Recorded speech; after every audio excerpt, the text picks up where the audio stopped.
Ladies and gentlemen, please welcome from Facebook, Jay Parikh.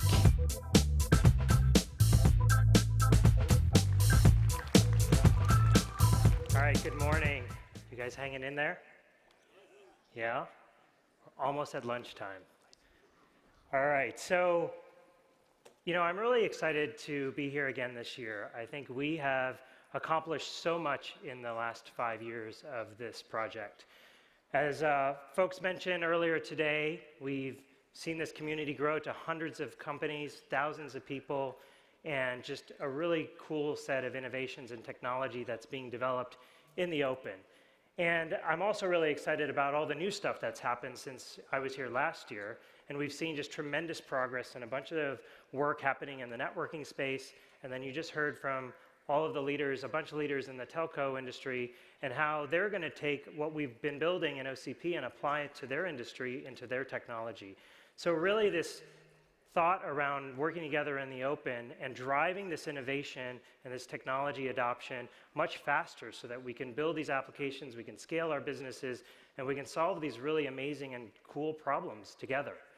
Now, when we started this project, probably a little bit before we launched this project 5 years ago, so maybe around 6, 7 years ago, Facebook was just growing by leaps and bounds, right? And so many people were using Facebook and they were using it more, and it was really taxing our infrastructure.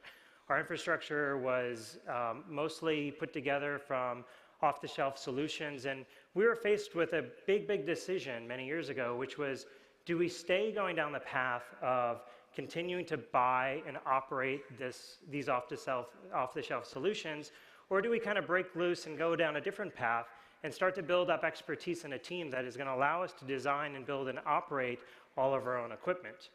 Obviously, we are down the second path, right? We chose door number 2.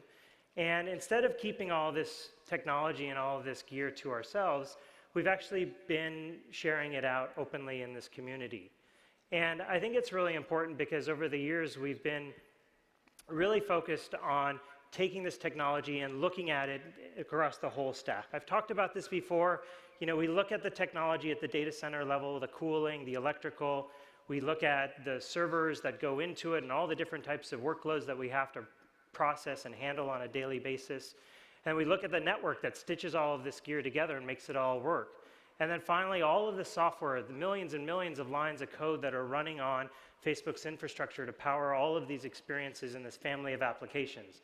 The main Facebook application, Instagram, Messenger, Oculus, WhatsApp, and lots more. Over the years, we've been really focused on just keeping up with the scale. Today, there are almost 1.6 billion people using Facebook, 800 million people using Facebook Messenger, 400 million people using Instagram, and over 1 billion people using WhatsApp.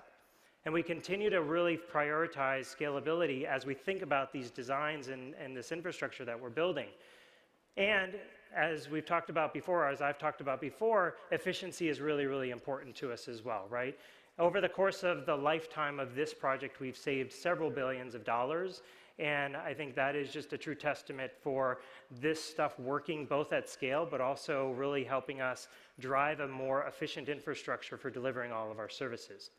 But I want to spend a little bit today talking about a really important concept, and I think it's a really powerful design concept for us, and it has been something that we have been working on for many years, and I think that there are actually many representations of this concept in the community today too, but it's around this notion of flexibility and designing your infrastructure so that it can be flexible, right? And it's a trade-off. There's a struggle between being efficient and being flexible, and these two things are kind of always a tension, and it's a good tension if you can manage it carefully in how you think about your infrastructure.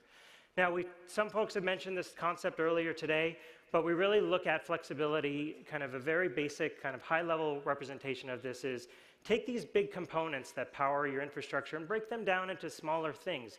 Make these smaller components, have them available so that you can package them up and build new solutions quickly, that you can swap in and out these things and kind of upgrade based on what you actually need from a product or a scale perspective. Now, over the years, we've built out, a pretty big kind of menu of these building blocks, and this is just a sample of the things that we've been working on and also contributing to Open Compute that represents this notion of these building blocks that we are working on. And to highlight a couple that we're excited about and that have been really, really powerful for us is we've been working together with Intel on this Yosemite platform, which brings kind of the next generation of general purpose compute to our infrastructure from a building block perspective. This infrastructure, this form factor is 40% more efficient or more powerful than the previous generation. So you can think about the types of applications and services this will unlock for us. Another really cool example of this is the Wedge platform. A couple years ago, we talked about Wedge and the 40 gig platform that is Wedge. A couple months ago, we announced that we're working on Wedge 100, being able to take the network from 40 gigs to 100 gigs. Now, Wedge is a really neat, I think, example of these building blocks because it's not an entirely new platform. We went from 40 gigs to 100 gigs. The form factor is the same. The electrical, the mechanical is virtually the same. And the software, because we peeled the software off of the hardware, the software is the same. So you just change the networking silicon in this platform, and you can easily move from 40 gig to 100 gig so that we can keep up with the demands of our applications. But this disaggregation concept is really, really powerful when you think about separating out these building blocks and then being able to mix and match them over time to accomplish what you need to get done. And the last really cool, I think, building block that's coming, and you'll hear about it later today, is this platform called Lightning, which is going to be basically just a bunch of flash solution. And we care a lot about this because I think it brings a new building block in terms of this high performance storage for these applications that we're building. And you'll hear about that more later. But one thing that I'd like to highlight there is that it's also building on building blocks that we've developed previously because it takes the Knox platform or the OpenVault platform and it basically retrofits that with this next generation of flash storage. So it's cool how these building blocks can kind of be used over time and morph over time into more powerful or increased to help us increase the flexibility over time. Okay, so what does this all mean? You've heard a lot of sort of components and this thing and storage and network, but I want to walk through what this enables or what is this enabling Facebook to do. So we've launched this video platform and we've been working on it for quite a number of months here. We've scaled from basically zero number of hours viewed in video a day to over 100 million hours of video viewed every day. And that's happened in just a very short period of time. Now, what's enabled us to do that is we've been able to leverage the building blocks that were on the prior slide. We have storage building blocks, we have networking building blocks, and we have these compute building blocks that enable the product teams to iterate and build out these experiences super fast. We've been able to launch this new live streaming feature out to dozens of countries in a matter of months, and we've been able to support millions of simultaneous viewers on these live broadcasts because of these infrastructure building blocks we've been building over time.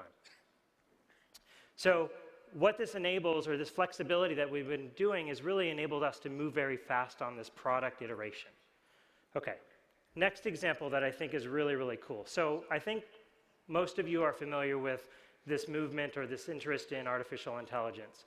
Artificial intelligence is just really taking, I think, huge strides now. It is powering things like self-driving cars, it's helping doctors find cancer, and it's helping scientists find exoplanets and lots of other really cool, amazing data problems and science problems that had never been tackled before. Now, we've been investing a lot in our artificial intelligence technology, and one of the things that we've done is actually started to build and think about these building blocks that allow us to invest and build this technology rather quickly. AI for Facebook today is powering things like your newsfeed. It is helping us serve better ads. It is also helping to make the site safer for people that use Facebook on a daily basis. It is also giving us an opportunity to build new products that we could never have done before, from the Moments application that we launched recently, as well as a feature called Photo Magic. And it's also helping us drive better accessibility features for the vision impaired on the site. So what's really exciting about this building block is that we are working on this Big Sur form factor, and it is a significant improvement in performance. So we're able to train now some of the largest neural networks in the world on this platform in significantly shorter amount of time and be able to process a lot more data. So we've actually deployed thousands of these machines in just a matter of months, And then we've seen our investment in building out this object recognition and object segmentation technology. We've been able to reduce the latency of this by 60%. And I think this is like really significant because it allows us, these building blocks allow us to invest in this new technology, and this flexibility gives us the ability to drive this new technology into more and more product use cases in the company.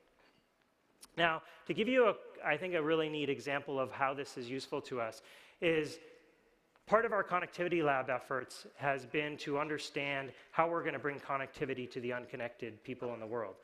One of the problems that we have to understand there is to understand where people live. Where are these people that are not yet connected and who are connected? So we started this research project a couple of months ago, and this was the state of the art. So there was a project out of Columbia University called the Gridded Population of the Worldwide, and they took census data and tried to map it to where people lived in the world. And you can see how we zoomed in here, and then it got really, really pixelated. You see these kind of areas here that are really just averaged. They have a number. We understand how many people live in this area, but we don't really know kind of where they exactly are. So the algorithm and the system that they have built so far averages kind of where people live here. But we know intuitively, you guys can all look at this and say, that's not how people live. People don't live uniformly around a body of water, around a city, around a lake, around a river, whatever it might be. So with our building blocks, compute, storage, network, and also the GPU building block that I just showed, we've been able to take this many, many levels further. So this is the Facebook enhanced version of the population density for this region. And as we'll keep zooming in here, keep zooming here, and this is the level of accuracy that we're now able to give back to the community in terms of understanding where people are. And this can be used for all sorts of research, right? Healthcare, financial, education, building out other sorts of infrastructure, whether it be water, power, etc.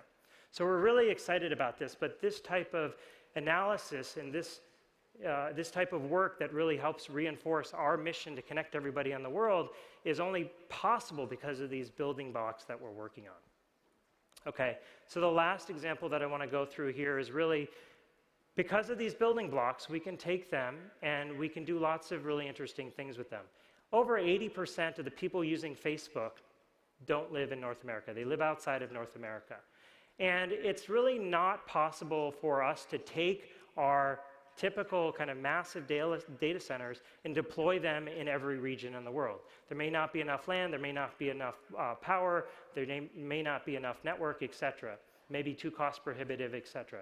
So what we've been able to do is take these building blocks, kind of tweak them, configure them, so that it gives us the flexibility to deploy anywhere. And this is our Facebook gear running in a typical colo or a leased environment here, where the cooling system may be different, the electrical system may be different, the network may be slightly different, and literally the height of the doors may be different, right? So we need to be able to account for all of these different deployments or these environments that we deploy our gear in, and that I think is a really powerful concept of how these building blocks come together and help us reach everybody in the world, okay? So, I've talked a lot about these building blocks, and I continue to think that we have to keep doing more. This is a great smorgasbord of things that we've built over the years, but there's so much more to do. And we have to keep pushing the envelope to find more and more ways to create these blocks, these building blocks together as a community so that we can all solve these interesting problems that we're worried about. Now, people often ask me, it's like, okay, well, what's next? And there's been a lot of work that we've done in networking. There's a lot of work we're doing in compute and now with the GPUs and AI. But one area that I think is still underserved, or an area where there still needs to be, I think, more options available, more price performance options available, is in storage. And one of the things that we've noticed, and I think you all notice, is that the storage industry is such that disk drives are getting bigger. They're not getting more reliable, latency is not improving, and IOPS are not fundamentally changing. Flash also is getting slightly bigger, but endurance of the flash devices is not improving that dramatically, and latency is not going to change by an order of magnitude or two. So we're really kind of stuck with this paradigm where things are kind of scaling out and getting bigger, but from a performance perspective, we're not getting what we actually need. So we're excited about some of the work we've been doing with Intel and others, but specifically Intel's 3D XPoint product or technology in enabling this next generation of NVM technology. Now, what's really cool about NVM is it has a number of benefits. We can deploy it in a lot of different form factors. It's basically super fast memory. It has much more higher endurance or lifetime. And it also just gives us the ability to kind of think with this tiered mindset in mind for our applications. So we can start to think about our storage problems and tier that across many more tiers that give us these different price performance kind of levers to be able to scale out things for performance or for capacity or for optimizing price. Now, I really see kind of this NVM technology fitting in between DRAM and also the sort of high endurance, low endurance flash. So really kind of long term, I'm excited. I would really, I think, welcome, more people in the industry, more people in this community to start exploring how we can work on this NVM technology together to really scale out what it looks like in the data center, how we're going to build it, how we're going to operate it, how we're going to create the right set of building blocks that help us solve these application problems that we have.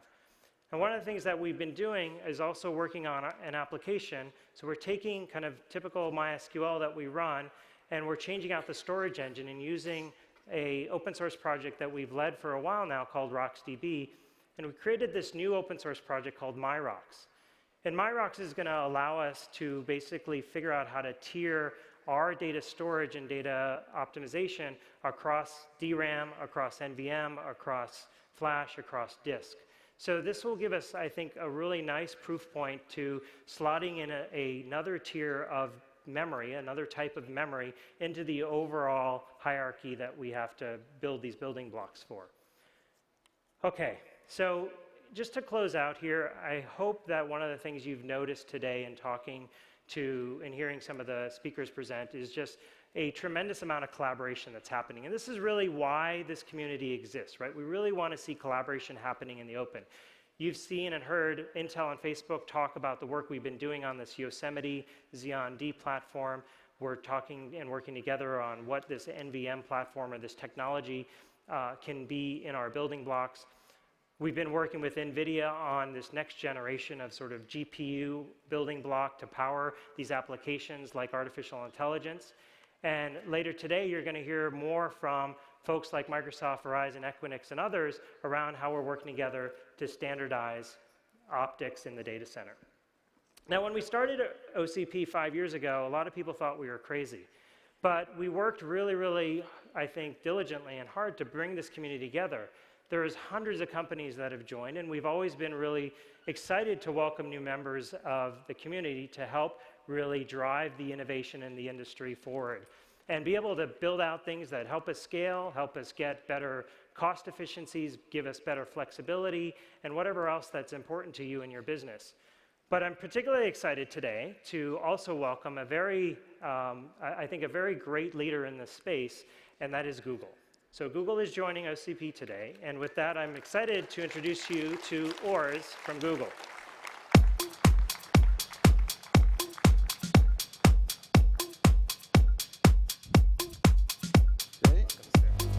Thank you. Hello, everyone. So I'm Hölzle. I run infrastructure at Google. And I'm here to talk about one of my favorite topics, namely how to make things cheaper and more efficient. So we've been working on efficiency and cost for a very long time. For example, back in 2003, it was the first time when I talked at CERN about the need for efficient power supplies.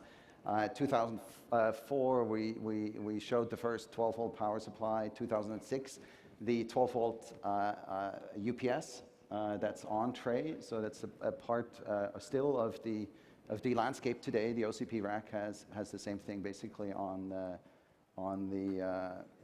rack side. And then, of course, we had lots of other things on the data center side. But today, I'm going to talk really about sort of the last mile of power, or more precisely the last 6 feet in the rack and the last 10 inches on the motherboard.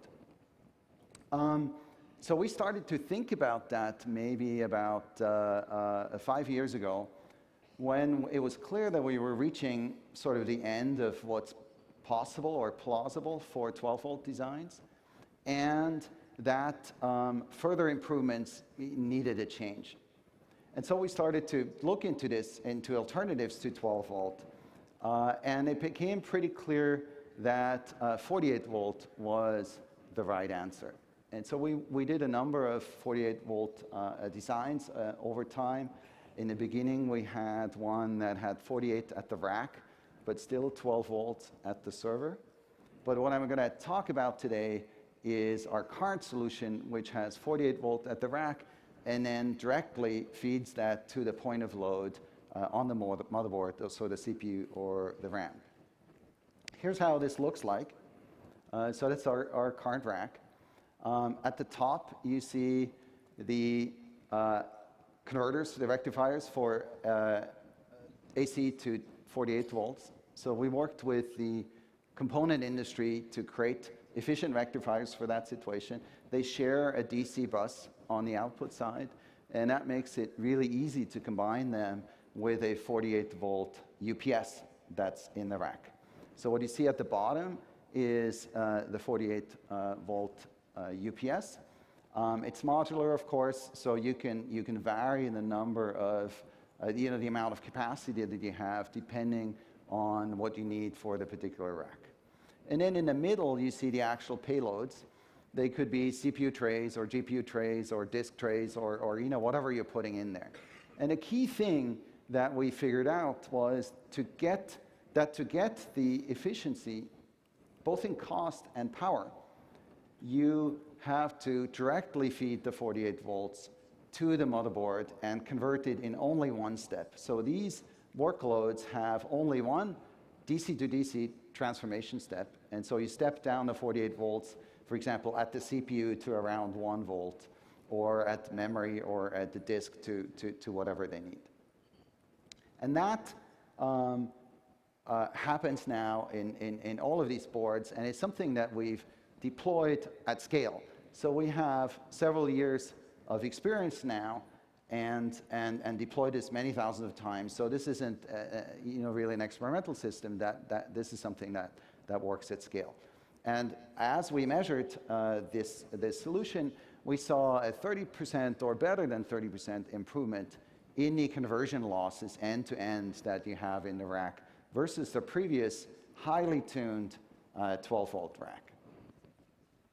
So why am I here today talking about this?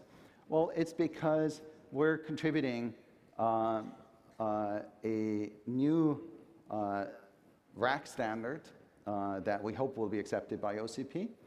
And as Jay said, we're joining OCP for that purpose. And we've been working with Facebook on defining a new candidate spec for this new rack.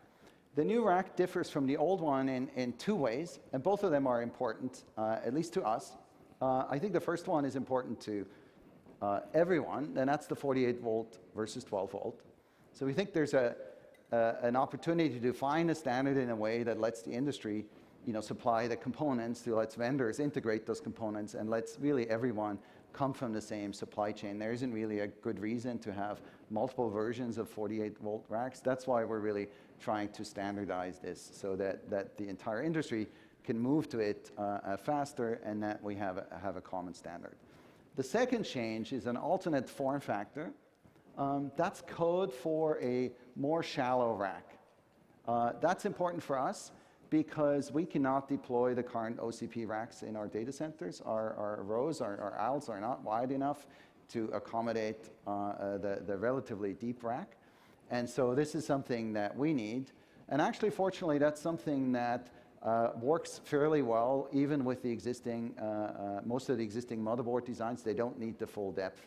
And so it's likely that server designs can fit both of the rack form factors so that the single supply chain supplies both of these racks. These racks also will be, to some extent, backwards compatible. So we did, and actually still do today, sometimes deploy 12-volt trays, existing 12-volt trays into a 48-volt rack. That's possible, except it requires an extra DC to DC converter to step down the 48 to 12, sort of at the tray level. Costs you extra money, and it costs you in efficiency, so you try to avoid it where you can, but it is possible. So you can mix old trays and new trays in the same rack. But really what we're hoping is that this standard will work out, that we will find a standard that OCP will adopt. And if that happens, that rack will be the next generation of racks that we will deploy in our data centers. And from what we're hearing from the Facebook team, I think they'll likely deploy that too, assuming the standard works out. So very excited to bring this 48-volt technology really to scale and make it something that saves users money and energy in the process. So finally, what about OCP and Google in a more general way? Are there other places where we could work together? I think so. For example, last week we talked about disks for data centers. If you didn't see that, look it up. Paper is published on the web. The basic idea here is really a call to the disk manufacturers, and it's something that we actually have discussed with them before publishing, to think about alternate form factors and alternate functionality of disks in the data center. The basic idea is that all of the large-scale operators do not actually care about individual disks. They care about thousands of disks that are built, that are tied together through a software system into a storage system. And so there's lots of opportunities, both in a physical form factor to save costs, and then in the overall architecture to save complexity that actually gets a better system at lower cost and more value to the user. Another one is software. I think OCP is still light on software, and there's a lot more that could be standardized. To give you one idea, we all have the problem of having lots of gizmos in our data centers, be they switches or servers or racks. And you need to manage these gizmos in various ways, right? From the simplest form, like what's their temperature and fan speed, to a little bit more complicated things. And there isn't really a good standard out there. The old standard, SNMP, is really, has been outdated for a while and isn't really quite useful for that. So I think there's an opportunity to define these standards in a way that would let every operator use the same one, and then every vendor sort of export their data the right way. But there's lots more, and so that's what the question mark is here for. I'm sure there's lots more opportunities where it makes sense, we can work together. So with that, I'm really very excited to be, for us to be part of OCP and to hopefully get to a 48-volt rack. I hope it will benefit all of you as well. And thank you for coming here and for your attention.